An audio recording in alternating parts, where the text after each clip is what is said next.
Il y a urgence à Sochaux qui a déjà perdu ses 2 premiers matchs de la saison à domicile sans inscrire le moindre but. Sochaux est 15e.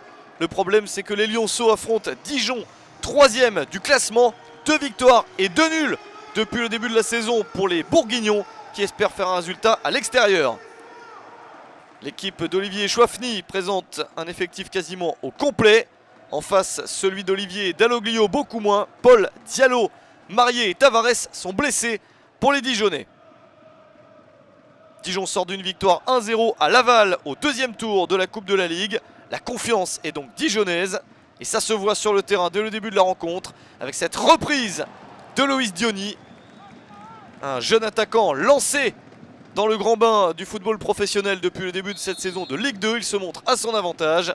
Nouvelle opportunité avec ce coup franc direct sauvé par Yoann Pelé. Sochaux n'a pas réussi à bien rentrer dans son match.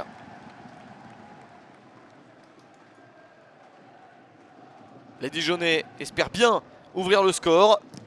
Et ils insistent pour cela avec ce nouveau centre. Un ballon légèrement dévié, mal repoussé. Et cette reprise était cadrée. Nouvelle parade de Yoann Pelé, très sollicité. C'est pour l'instant difficile pour les Lyonceaux qui ne montrent rien devant leur public. Enfin une possibilité sur ce très long ballon.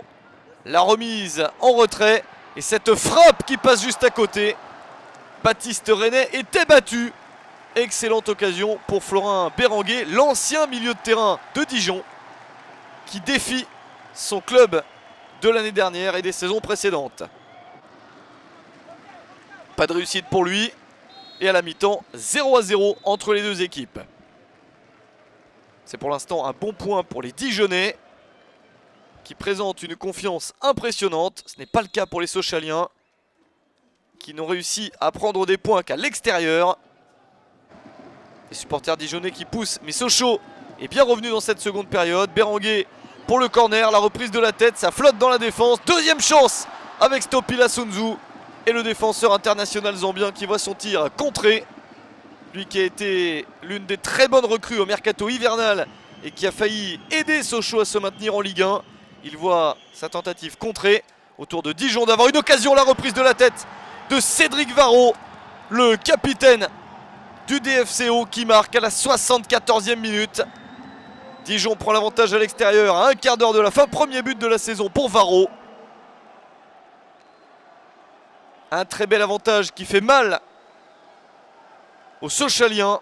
Difficile pour le moral d'encaisser ce but alors que ça allait un petit peu mieux dans la seconde période. Mais Dijon a eu de la suite dans les idées. Nouvelle opportunité pour les Dijonnais. La frappe de Rémy de loin. Ça passe au-dessus.